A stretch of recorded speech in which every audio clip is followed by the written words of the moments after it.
Do our MPs know how to behave? Since 2019, dozens of MPs have been expelled from or had to leave their party over a range of allegations, from misuse of funds to tractor porn, who could forget that, to something as serious as rape.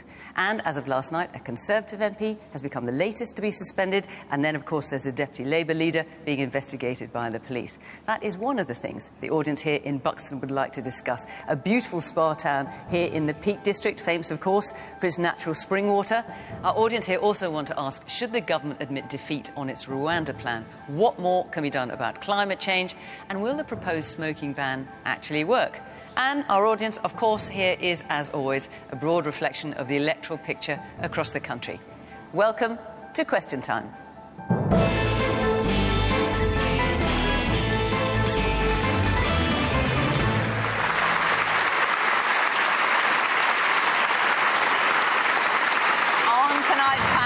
With a wide range of views, David T.C. Davis from the government. He's been MP for Monmouth for nearly 20 years and Secretary of State for Wales for over 18 months. Labour's Bridget Phillipson speaks for her party on education. She was elected to Parliament in 2010, describing herself then as a slightly chippy northerner. Carla Denyer is the co-leader of the Green Party, a task she shares with Adrian Ramsey. Her party has one MP at Westminster. She hopes to be an MP after the next general election and is currently an elected councillor in Bristol. And Richard Tice leads Reform UK, the party founded by Nigel Farage after Britain left the EU. It also has one MP after the recent high-profile defection of Lee Anderson from the Conservatives, and its polling numbers have been on the rise.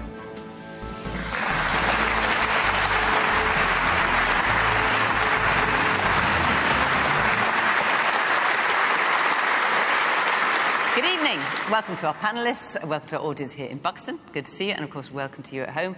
There's always a conversation on social media. Feel free to join in.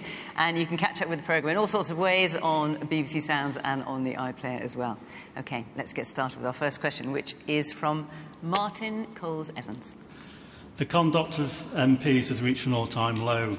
How can our political parties improve the behaviour of their MPs? So I'm assuming, Martin, what has prompted you to say this today, at any rate, is the suspension last night of the Conservative MP Mark Menzies, a series of allegations which I have to say he strongly disputes. I'll fill you in for those who don't know. It's reported that he called a 78-year-old party volunteer in the small hours of the night, saying he was locked in a flat by bad people and needed £5,000 as a matter of life and death. She then paid him out of her personal savings. So the story goes, in the end, she had to pay £6,500. And she was repaid, it is alleged, out of party funds. It's unedifying, isn't it, Dave? Yes, it is. Very unedifying. But let me just first of all say there are 3 cases going on that have been reported in the last 24 hours involving politicians of different parties. So can we leave that to one side for a minute, because they're all being investigated. The Conservative Party has had a number of members of Parliament who have behaved in an unacceptable fashion.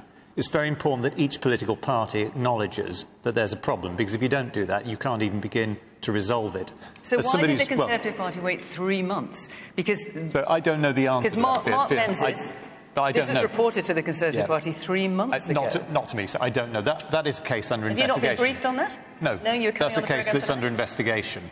Right, so there are cases under investigation involving 3 major parties at the moment. There are 18 members of Parliament at the moment who have had the whip suspended from a variety of different parties.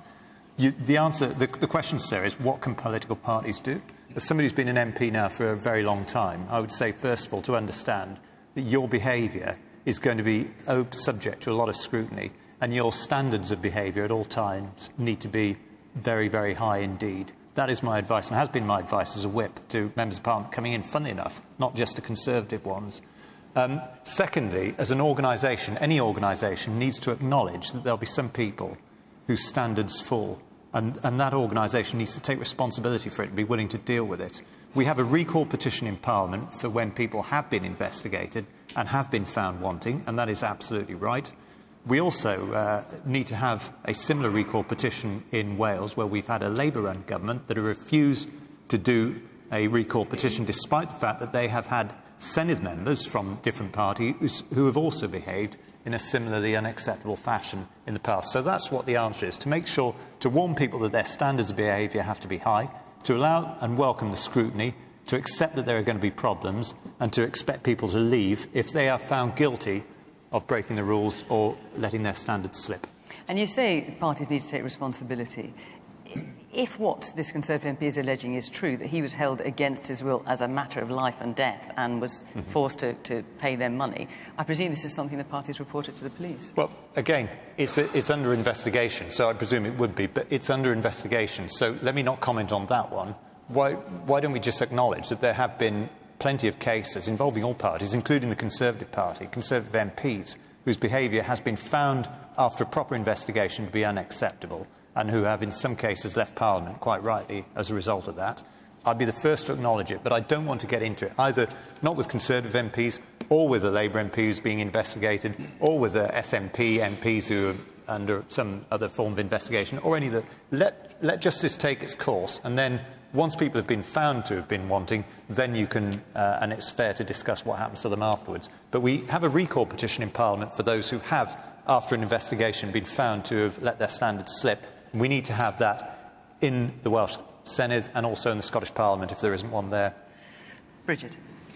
Trust in politics is really important, and as someone who believes that government can be a force for good in people's lives and a force for good in our country, anything that chips away at that sense of politics and government being about that, I think, is corrosive for our democracy. I think it is incredibly serious. And all of us, absolutely, as politicians, as parties, have a responsibility to behave in a way that is in keeping with our role, and our party leaders have equally a really important responsibility. I think what is concerning in terms of the case that we've seen in the last 24 hours around Mark Menzies is that it would appear that the Conservative Party had known about this for some months. These are potentially very serious matters that require consideration by the police, and there have been, frankly, quite a few occasions where Rishi Sunak has refused to take action, has refused to either suspend or remove the whip from Conservative MPs where there are very serious matters under investigation. And in the case, for example, of Suella Braverman, she broke the ministerial code and Rishi Sunak put her back into the cabinet. Well, look, Bridget, you're talking about Rishi Sunak refusing to take action. I mean, obviously, you know, as everyone will be aware, Angela Rayner, the Labour Deputy Leader, is under investigation by Greater Manchester Police. Tessa Sama refusing to take action. I mean, she's being investigated. He's awaiting the outcome of that, quite rightly. But he's refusing, or choosing not to, at any rate, read the legal advice that Angela Rayner has been given, upon which her case hinges. Why not? So Angela Rayner has been absolutely clear that she will cooperate and provide any information that is required of her by all of the relevant authorities. Why is Keir Starmer saying choosing not to read the legal advice? Because I think it is right that the relevant authority, whether that's the police or HMRC or whoever else, are the people to consider that evidence, to look at the case and to then make a judgment. Want to know? But the difference here is that Angela Rayner has been categorical that if she has been found to have done anything wrong, then she will resign. Now, I think that is an important principle. Yeah, hang on, Bridget, hang on. Look, the reality is, when Boris Johnson was Prime Minister and was under investigation by the police, she said, he's under investigation by the police, he can't carry on, he must resign. Do the same standards not apply to Her Majesty's opposition? Richard, we all know where that one ended, don't we, with Boris Johnson? So is this where Angela Rayner's ending? We all know where that one ended. So is that where Angela's going? But why doesn't the standards apply? David Lammy said that you're not subject to the same standards, which is ridiculous. Do you know what? I think the way that we could conclude a lot of this, how we could get to the position where the public could have their say, is if Rishi Sunak just got on and called a general election. Let's hear what the public have got to say. The woman here in the front, the purple sweater. Yeah, I think that the issue is that there seems to be a lot of MPs who don't know how to behave. And why do you think that is? I think there's a lot of pressure, and I don't think... I mean, you hear, for instance, William Ragg, who resigned the whip, but he'd already said that he was standing down for Parliament because of his mental health. Myrie Black is standing down from Parliament because of her mental health. There's a lot of people standing down from Parliament because of their mental health. Why is that? And nobody seems to be addressing that issue.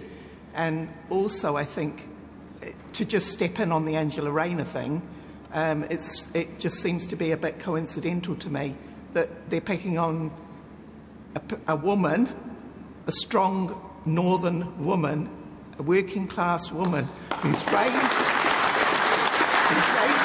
up and stands up for the likes of me, and they're picking on it because they think they can, and it's always white men who do it, who seem to do it. Okay. It always seems to be white men who do it. Let's hear from the man at the back. I think in the interest of balance, there are a plethora of members of Parliament that do a great job and do really care about their constituents, and I think we should always remember that. But on the other side, I think we absolutely need for MPs a really clear job description, a really clear contract of what we expect from each and every one of them, a real commitment to the Nolan principles from every member of Parliament to sign up to, and standards in public life should be a really big feature of this general election campaign. But some of this stuff is obvious, right? In terms of not sending pictures of intimate parts of your body and that kind of thing. It's obvious in many places of work, absolutely. Carla? Well, I think there's a lot of merit in what the last person said there, that making Parliament a bit more like a normal workplace, because so many of these stories that have come out, and, you know, we've got to be honest, it has mostly been from the Conservative Party, of one bizarre and grubby story after another, is that if you behaved like that in any workplace, you'd be out on your ear straight away.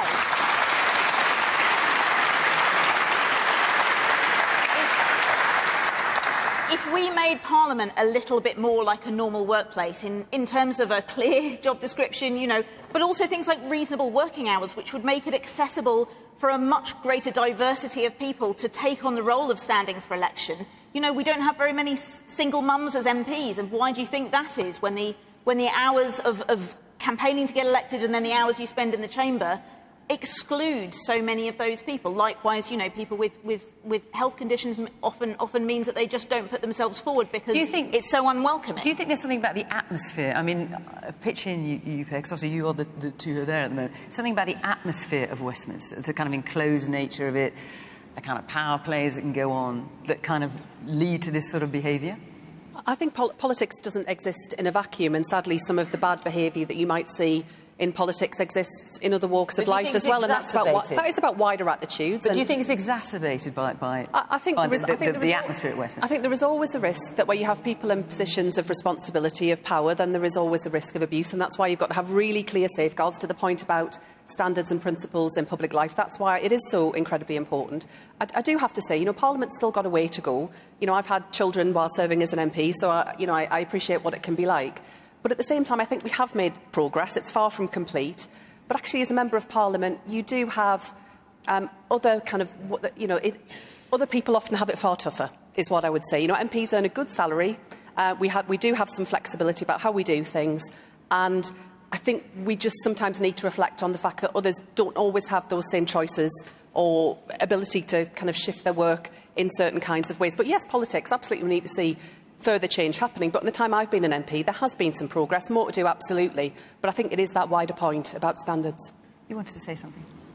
How many more scandals and controversies and inappropriate behaviour is there going to be before the politicians actually deal with what they should be dealing with, which is the massive humanitarian crisis in the world, which we all see on a daily basis, and the massive domestic challenges we have in this country as well? I think there's frankly more important things that they need to be doing and need to talk about rather than the controversies and the scandals. Right. Well, certainly we will be discussing some of those. You're quite right. Richard, let me come to you. I mean, you know, you've got one MP at the moment, obviously Lee Anson, formerly of the Conservative Party. You want to have candidates in every seat, which is no small feat at the general election, what, 630 odd. You've got some already who've been removed for... I mean, there are comments that I'm tempted to, but I cannot repeat on this programme, certainly not on iPlayer at 8 o'clock in the evening. But some have made comments such as Africans have IQs among the lowest in the world. I mean, reprehensible racist stuff. And Muslims never coexist with others. And look, every party has their you know, bad behaviour. We've talked about some who are elected. But you must be worried if you've got to find all these candidates from a standing start. Yes, of course. And so where we see totally inappropriate behaviour, we're actually the fastest at making decisions to remove people. What's extraordinary is the length of time some of these investigations seem to take. I think you've got a suspended MP who's been suspended for over a year, the 3 months here. The thing is to do things quickly, make quick decisions, investigate, and then make a decision. Well, I think that's... You took in Lee Anderson after his racist comments about Sadiq Khan. They were not racist comments about Sadiq Khan. Absolutely were racist. And you welcomed him with open arms. Your only MP, and what does he do? Racist comments. They were not racist, Bridget. You know, absolutely. You're just making... You've had 200 politicians, elected politicians and councillors from the Labour Party since the last general election have been suspended or have been arrested. So I mean, just to be clear, Richard, when the Conservative Party said that Lee Anderson's comments were unacceptable, did you agree with that? He said his comments were clumsy, but they were not Islamophobic. And actually, the point was that he spoke for millions of people who were concerned about these marches going on week in, week out, that have incited hatred and anti-Semitism. So how are these candidates getting on your list saying stuff like this on social media? Do you just not check their social media? No, we've checked them, and we continue to check them, and every party has this issue. The question is how quickly you deal with it when it comes up. OK. Man there in the glasses. I'd like to ask Richard if he supports Donald Trump. Oh, OK. Well, I'm asking that because we're looking at, modelling good behaviour, good moral standards, and there's a world leader, well, has been world leader, potentially another world leader. I'd like to know what Richard's thoughts are on Donald. Yeah, look, I mean, Donald Trump he may or may not be the next President of the United States. That's a matter for the American people. Yeah, that's not what you're being asked. No, my view is that actually, when Donald Trump was President of the United States, the world was a much safer place than it is now. That is inexcusable. That's exactly what... Richard, that's exactly what I wanted to hear. And I think it's absolute rubbish, what you're saying. Absolutely. You didn't have to...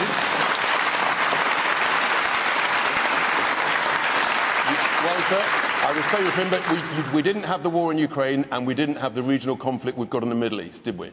Right. So, how do we explain to a child, OK, a British child, 10-year-old child, how do we explain to them that we are going to drop bombs, OK? Sorry, let me start that again. We are going to support the children in Ukraine. We're going to support families in Ukraine. We're going to bring them into our own homes here. But if you're in Palestine, we're not going to do anything. We're going to let bombs rain down on you, and 30,000 people are going to die, which is what's happening. Which is why humanitarian aid is going into Gaza, not at the rate that it should. We all know that. So, that's the reality. But Israel has the right to defend itself. It's made some mistakes, there's no question at all. But, the reality is, in the same way, Ukraine's got the right to defend itself. And we've done exactly the right thing with Ukraine, supporting them against the vile dictator. Hang on. I'm only going to stop, not because the points you're making are not valid. I hear what you say. I think we're getting a little bit off the subject, if you'll forgive me, which is the conduct of MPs. But, of course, you're making an important point. Yes, the woman there in the denim shirt, yeah. Hi. OK, it's great that we're having an investigation regarding Angela Rayner. That's fantastic. Let's also have an investigation into the billionaire, non-dom status claiming, tax dodging Conservatives who are stealing money from the working class. It's no surprise to me that a working class woman is the biggest threat to the Conservative Party, that they're attacking her. The same they did to Diane Abbott. It's no surprise.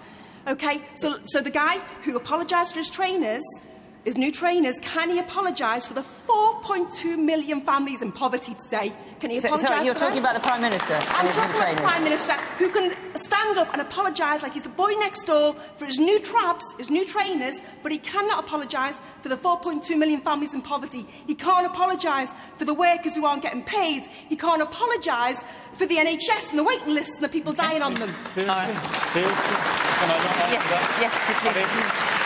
If you've got a problem with Rishi's trainers, that's fine. But if you've got a problem with the NHS, you should see what's happening in Wales, where Bridget's party have been in power for 25 years and given us the longest waiting list in the whole of the United Kingdom, where ambulances have to have fans built outside ambulance stations to waft away the diesel fumes. The lowest educational standards in the United Kingdom are in Wales. We've got no new roads being built. We've got 20-mile-an-hour speed limits everywhere, and we've got over £100 million being wasted on more politicians who won't face the recall petitions that you get in Westminster, their behaviour calls, because the Welsh Labour government, who've been there for... Hang on, let him speak, and then I'll let you back in. We've had a Welsh Labour government running Wales separately for 25 years, and they've given us the worst public services in the whole of the United Kingdom. You're not going to actually answer a question, though? About the trainers?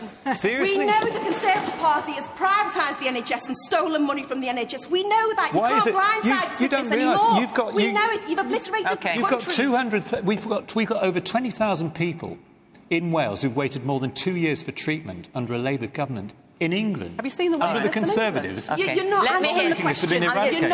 I'm going to let some other people in. Let the man there in the glasses. Can we get back to the question, please? And I was very pleased that my fellow audience member mentioned the Nolan principles earlier on. I think there needs to be a much wider understanding of what they are.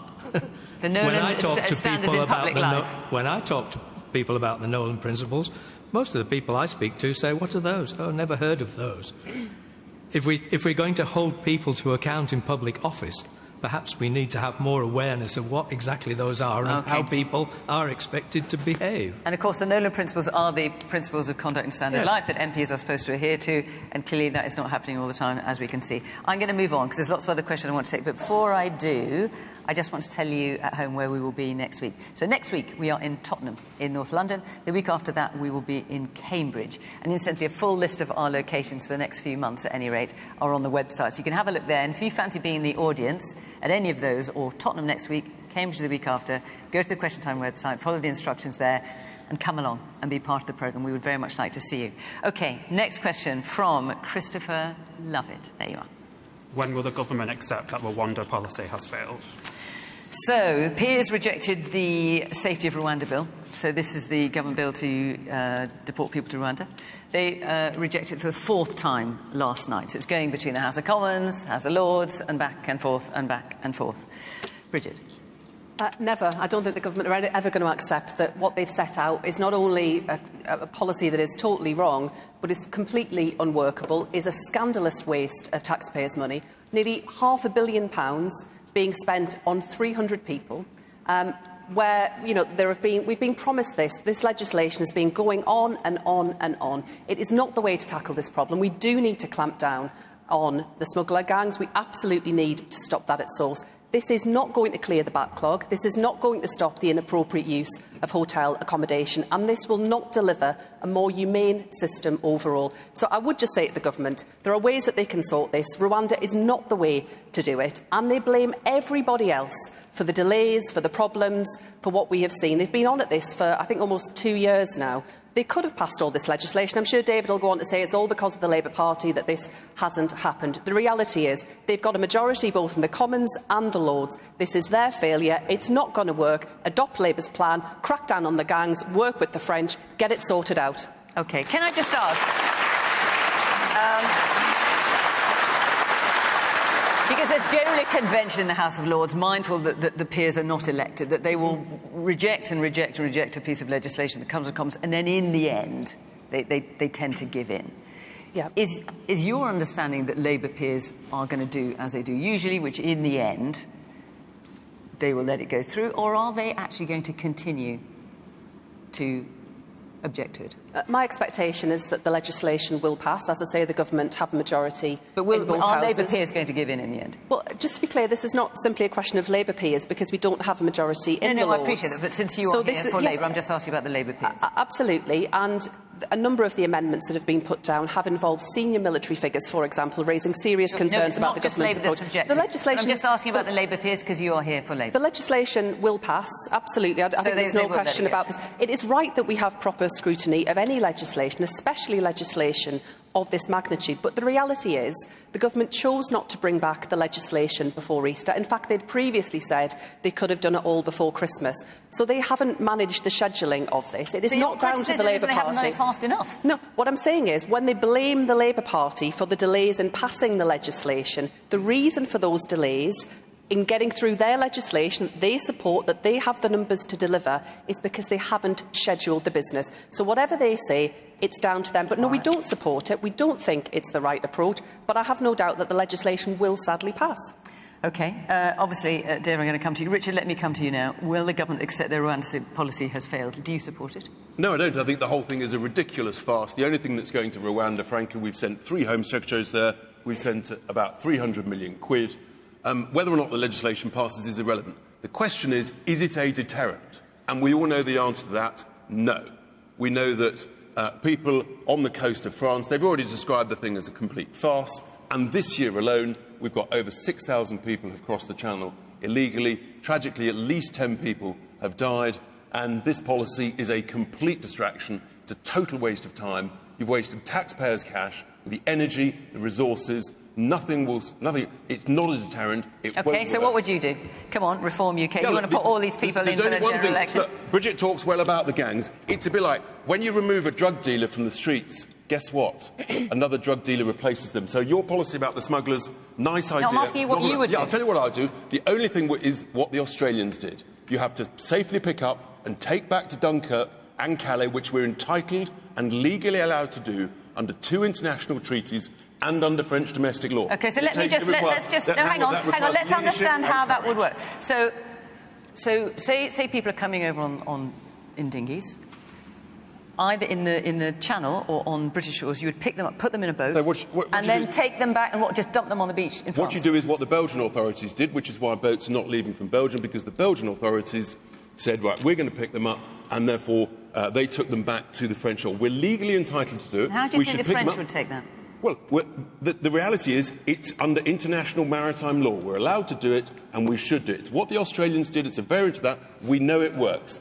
Australia did it 10 years ago. They got some flack from the lefty lawyers and the international community, but it works. So let's do what we know works. They had an agreement with the island where they went. Would you have an agreement with France that would accept them if you just turned up in your boat and you said, here you are? We're legally entitled to do it, and that's the safe thing to do. It's the kind thing to do. It'll stop people dying. And then in the Mediterranean, EU leaders need to do exactly the same thing, because otherwise 2,000 people in the Mediterranean are dying tragically every year with the same process. Woman in a stripy T-shirt.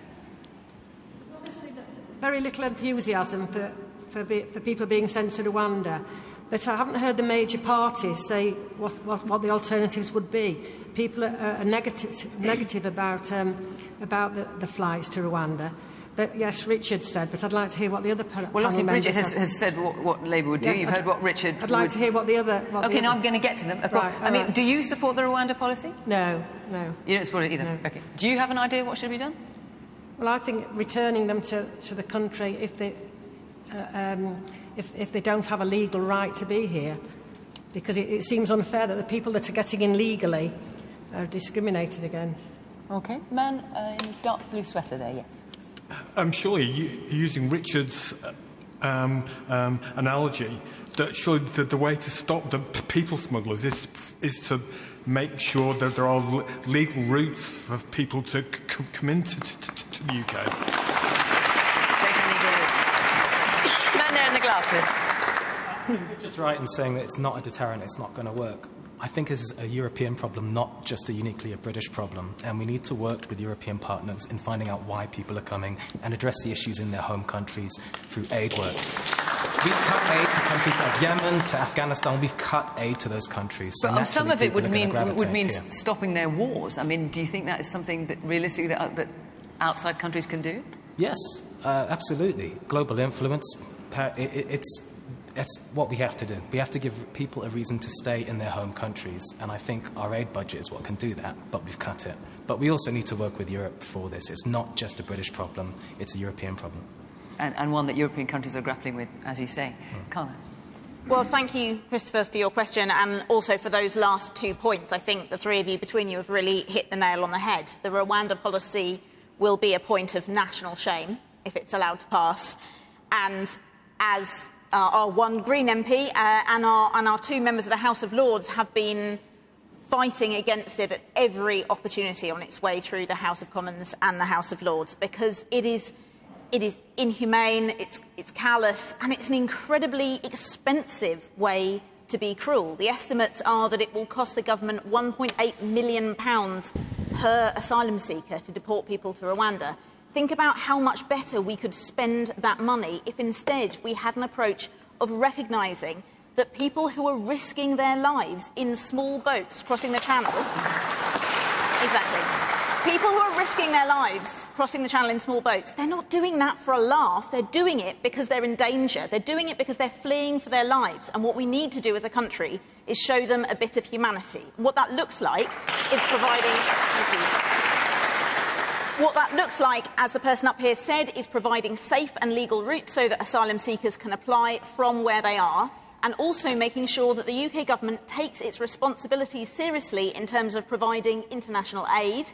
So the UK government has cut its international aid budget and, worse still, is spending a substantial amount of what's left on warehousing refugees in hotels and barges rather than on actually providing international aid to help tackle some of the crises that are causing people to have to seek asylum in the first place. Carla, that's all very well, but that's all very well. But people are dying every week, every month, as we allow this to carry on. And until we stop it and have the courage to show some leadership and pick up and safely take back, this will go on and more people will die. And it's unacceptable. So I don't want people crossing the channel in small boats because I don't want them risking their lives to do so. I want them to be able to apply for asylum safely from where they are and for their applications to be processed quickly and for fair decisions to be made. I mean, in the 14 years that we've had the Conservatives in government, the waiting list for asylum seekers to wait for their decision has got longer and longer and longer. And Carla, let me ask you... I can't help wondering if that's deliberate to create this crisis and get people upset about it. Let me ask you, with safe and legal routes, and that's something I know that Labour have talked about as well, are you envisaging a limit to the numbers of people that the UK would accept through safe and legal routes, or are you just saying, as long as your asylum claim is valid, you can come? I think it has to be decided not on an arbitrary number, but on the severity of the cases. If someone has a legitimate claim to asylum because they are in danger, they're being oppressed, their lives or their families' lives are in danger. They're escaping climate change, which is something we could be facing. So no matter how great the number of people is, but it has to be international cooperation with a legitimate claim, no matter how many there are, they should be able to come. And so hang on, let's hear an answer to that, Richard. But there has to be international cooperation as well. No, but as far as the Greens are concerned, just to be clear, no matter how great the number is, as long as the claim is legitimate, the Greens believe they should be able to come. Well, this isn't a standalone policy. As I said, this is making sure that people can apply through safe and legal routes and taking really serious measures to reduce the flow of people needing to claim asylum by helping to tackle those issues. As you said, climate change is going to increasingly become a major factor that will cause people to have to migrate because big areas of the world are at risk of becoming uninhabitable. I get that. It's a two-handed policy. So you need to do that as well. But as far as the people who have a legitimate claim, who do want to come, irrespective of what's being done in their country, they can come. I just millions don't of people. It's humane. Carla, where are we going to put millions of people who've got a legitimate claim in your eyes, and then when they're denied a claim, which is obviously going to happen, and therefore they continue to come across the boats, what do we do then? You've set up your safe and legal routes, which, by the way, we've already got some safe and legal routes. Only for a couple of nationals. If they get rejected and they still come across the waters, what do you do then? So you have to assess people's claims, and so some of them are... So we're back to square one. OK, all right, OK. The fact is, let me just say, the fact is that I think it's over 80% of asylum claims are successful. So there isn't this wave of unjustified asylum seekers. The vast majority of people are coming here because they are escaping terrible situations, and I think it is right... Now, Richard, wait a minute, because... The representative of the government is sitting here very quietly, thinking he's getting off very lightly.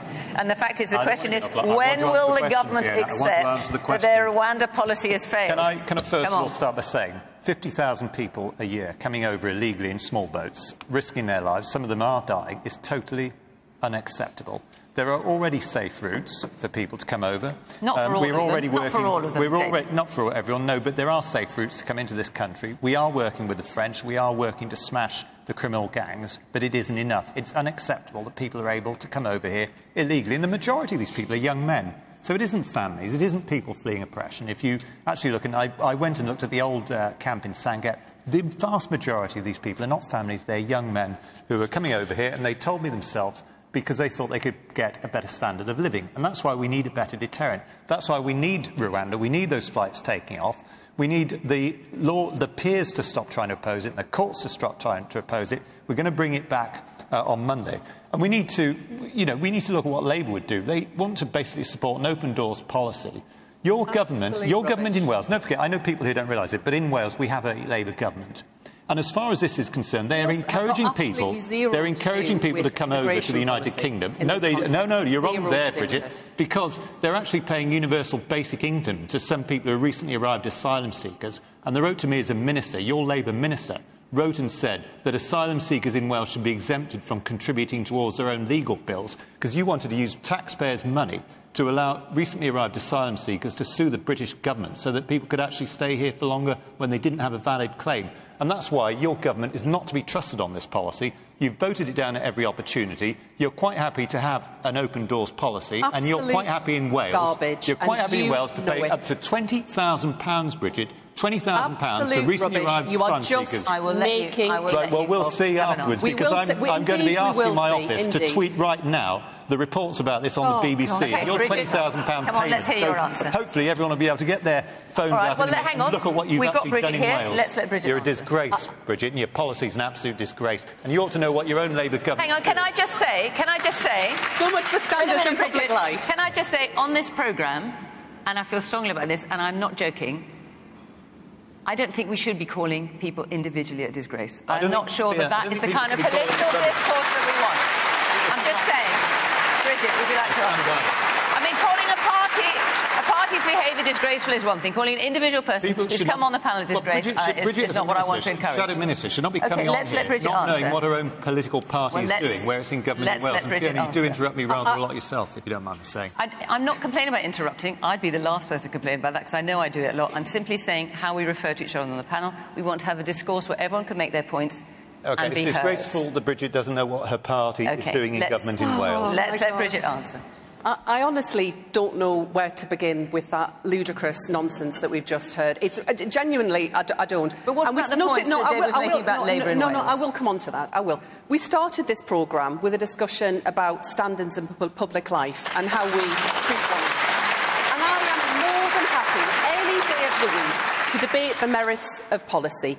But I'm afraid it's pretty hard to discuss outright lies when people just make things up. And what you have just been talking about there, look, your party has been in government in Westminster. Can I finish? I'll finish if you don't mind. Has been in government now for 14 years in Westminster. 14 years you've had. And what a bloomin' mess you have made of this asylum and immigration system.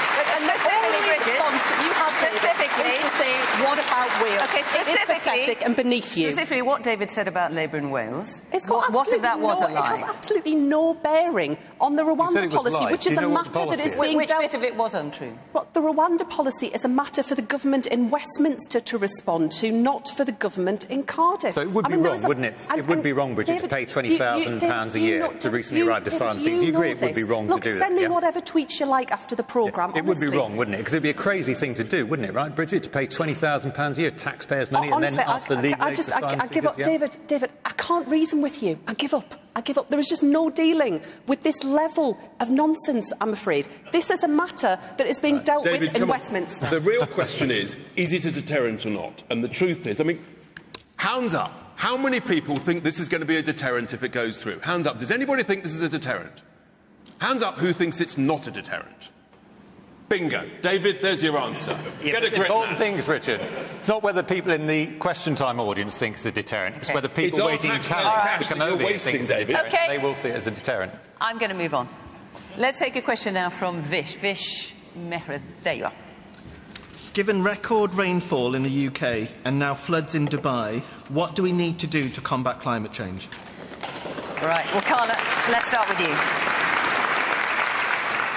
Yeah, the news has been full of pretty alarming evidence that climate change is not a concern that is going to come down the track at some point in the future. It is here right now.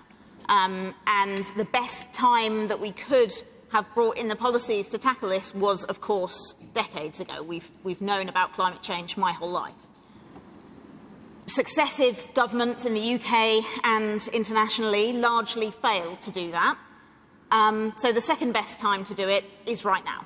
And that's why I joined the Green Party. It's why I'm standing for election to be an MP in my home city of Bristol, because I recognised, I'm an engineer by background. I didn't want to be a politician. I'm in this because I realised that the people in power making the decisions were not making the right decisions to tackle this crisis.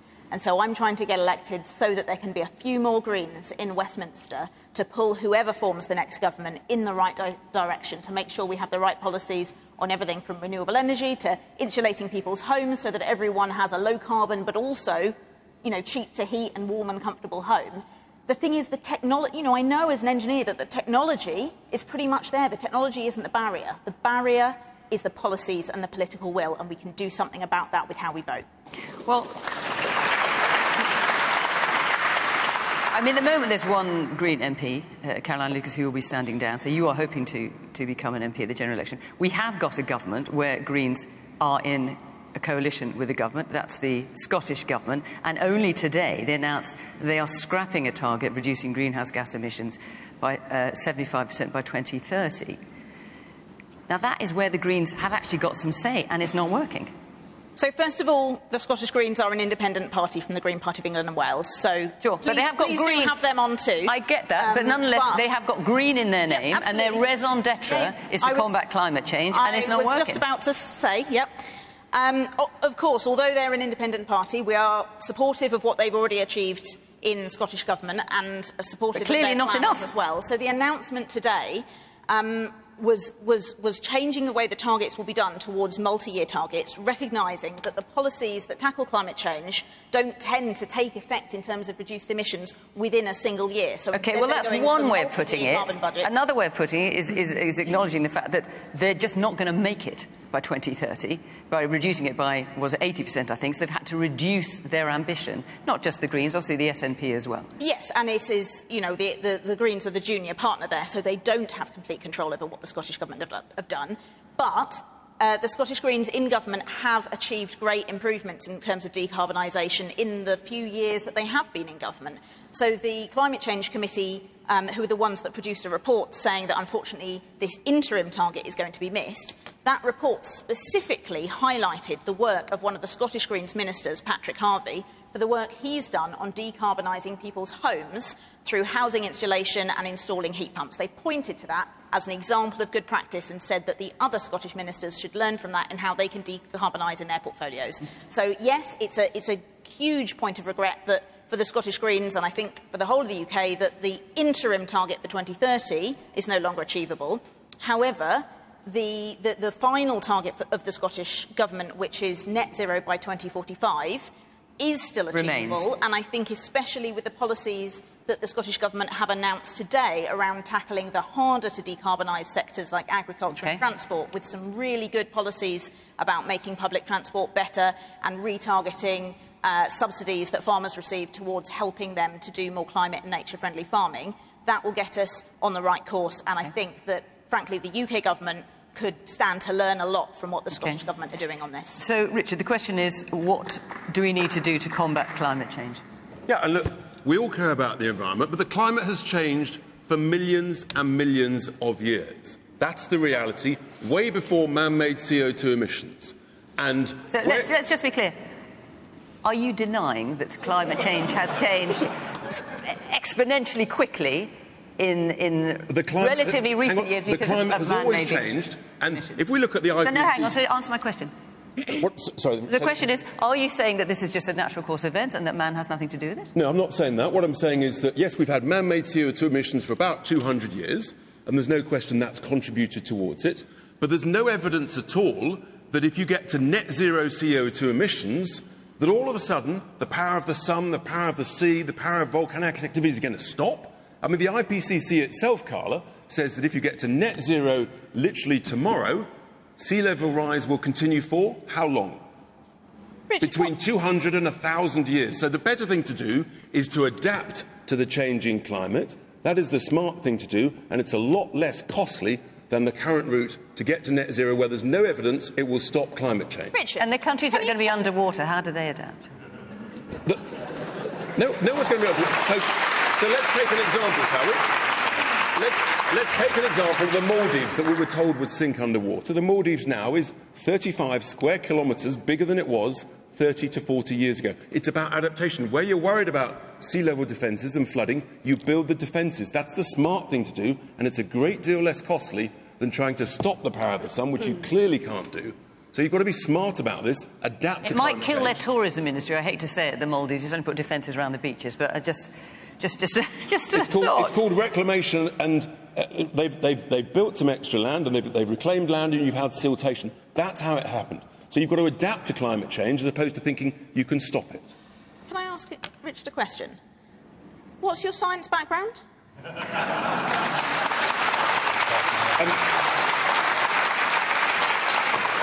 What makes you think that you understand how climate change works better than all of the world's scientific experts combined? There are plenty of scientists who believe that climate change has always gone on and always will, and don't think that net zero will stop. Where is the evidence that if you get to zero CO2 emissions, climate change will stop?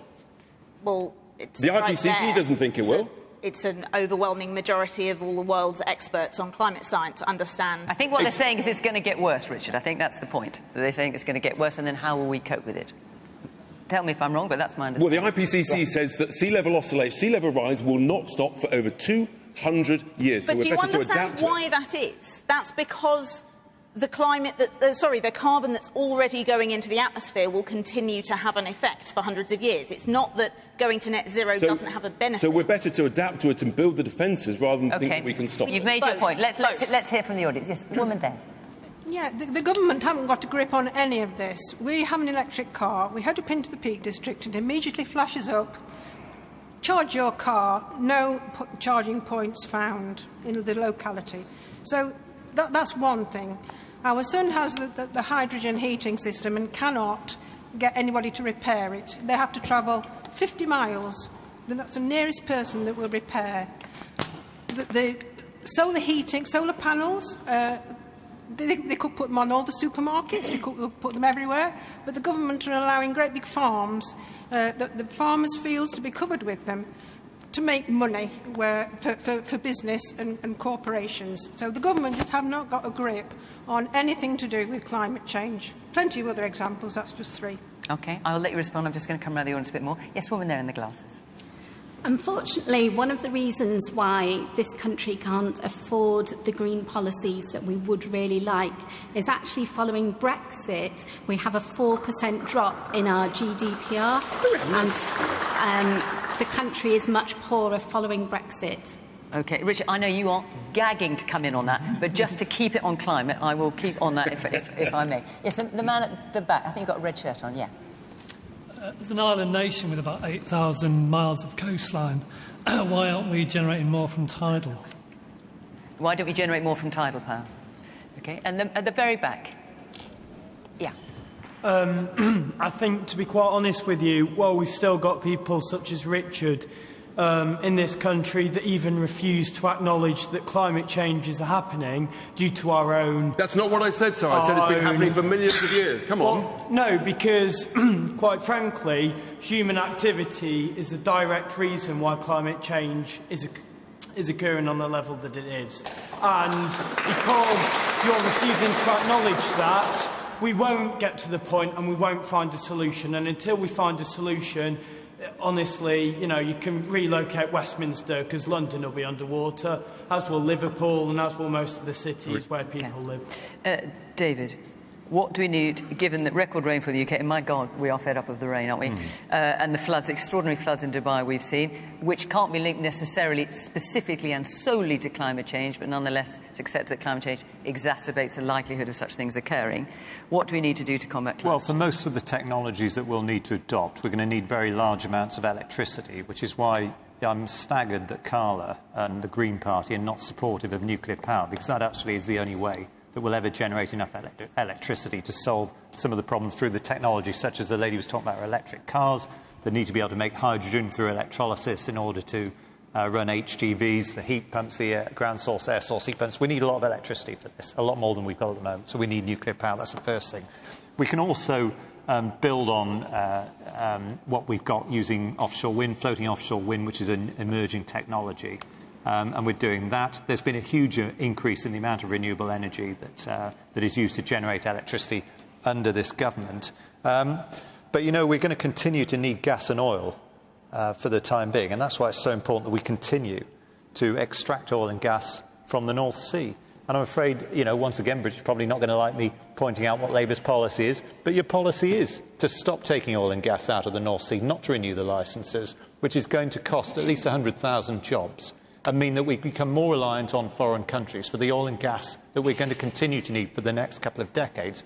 And I'm afraid I know you don't like it. I mean, that oil and gas is going to be sold on the open market. Well, other countries will be in a queue. Yeah, but the gas doesn't. The gas goes into the pipelines in the UK, right? Because gas isn't that portable. The only way to move gas around is to condense it into LNG and send it across the world. Which but again, happens. What we're not going to do under a Conservative government is what we see again in Wales under Labour, where we see no new roads being built. That's one of the policies. No new roads ever to be built David, do you have anything positive to say about what your government are actually Bridget, doing? I'm just pointing out what your government are doing. We can talk about my government. I've just spoken about it, but no new roads ever to be built again. Taking 20% of agricultural land, 20% of agricultural land is being taken aside. Can I just finish, Bridget? Sorry if I know you don't like people interrupting. I don't like it either.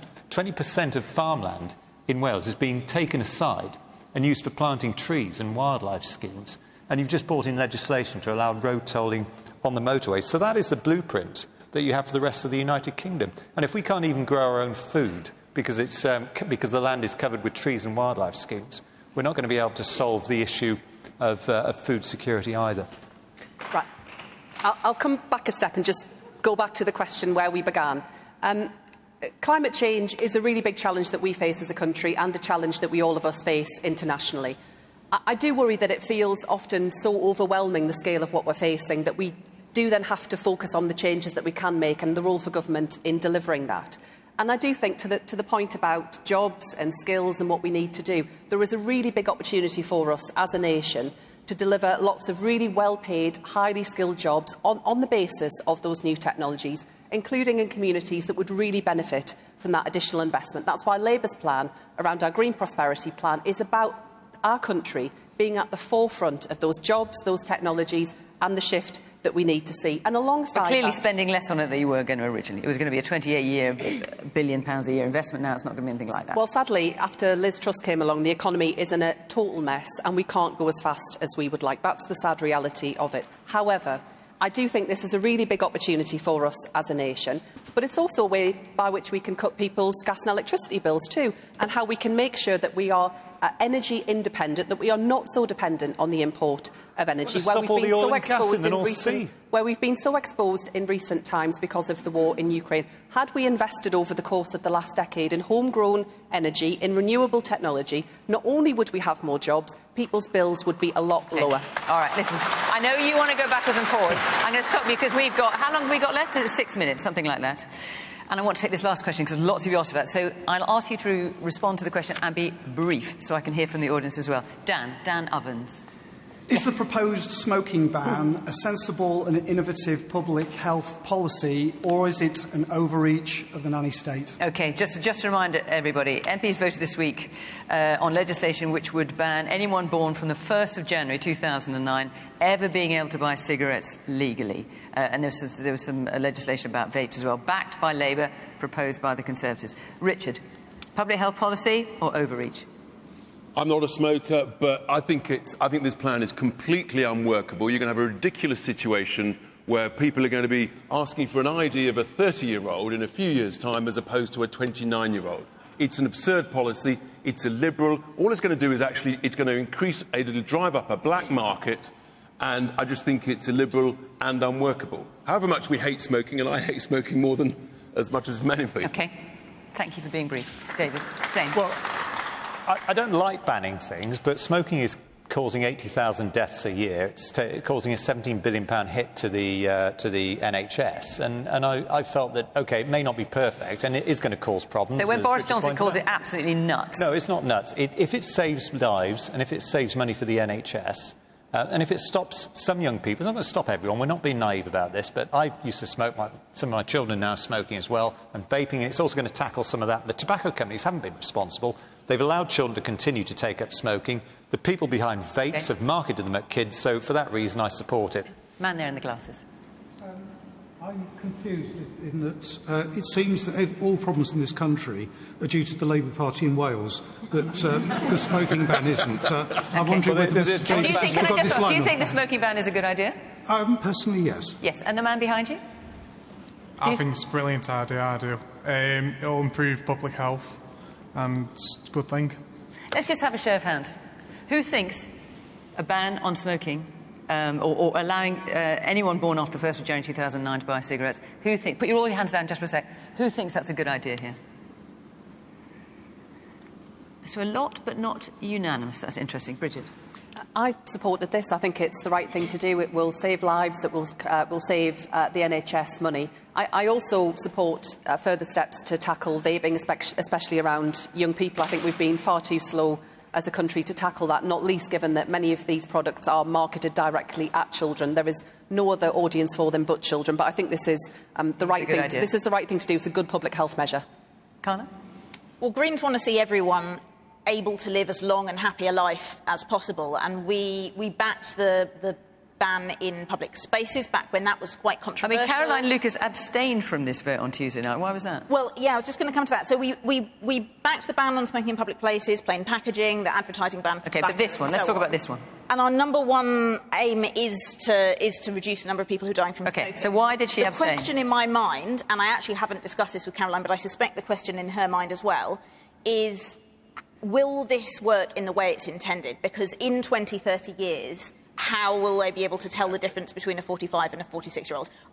If the evidence is there that that will work and the government has thought about how that will be enforced, and that is found to be, I want to hear from the public health experts. If that is found to be the best way of doing it, then fine. But I just have a slight concern about how it'll work. The other concern in my mind is that sometimes prohibition has unintended side effects. So we've seen from the war on drugs in the UK and the US, we saw, a very long time ago from the era of alcohol prohibition in the US, that sometimes banning things has unintended side effects in terms of illicit and more dangerous products. Exactly. And black market so as well, I would just have a concern, and I would want to see the details of how that was going to be tackled. Okay. Man here in the black T-shirt.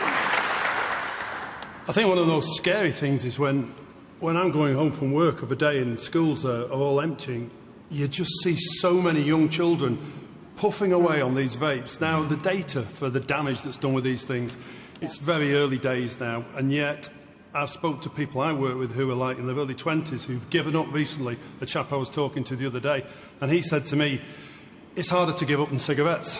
They are so addictive. So we need to do something, but the government need to lead. All right. Now, not all of you put your hands up in support of this bill, so I just want to hear from someone who doesn't support. Yes, the woman here in front in the green sweater. I think they will find other ways of doing it. Why aren't we looking at educating earlier about the health benefits of it in our schools more? We do that, though. Yeah, we do that, but it's... it's written on the cigarette package, you can't really miss it. Yeah, but I think if a person wants to smoke, they will smoke. I agree, something needs to happen. But again, are we going the other way where we're telling them what they've got to do and they're going to do it anyway? All right, and the man there in the black jacket. Hang on, we'll just get a mic to you. There you go. I just love the fact that we're talking about banning something that we have a choice of doing ourselves, when yet the government can't ban. There's 26 harmful pesticides that are killing our wildlife, our waterways are getting polluted, and yet that's causing cancer and more strain on the NHS, and yet we can't even ban something like that the EU are banning, and yet we're not, and we're meant to have left the EU to be able to have more control, and yet since we've left, they've banned them, and we haven't. Why? OK, I hear your point. Sadly, we're not going to get an answer to that because we are out of time, forgive me, but I hear what you have to say. Our hour is up. We're back after a 3-week break, and I have to say, everyone seems raring to go. So, thank you very much to the panel. Thank you very much to our audience for all your contributions. As always, the hour went too quickly. Where are we? Tottenham in North London next week. So remember, if you'd like to come along and be part of the programme, we'd love to see you. From gorgeous Buxton in the Peak District. From everyone here at Question Time.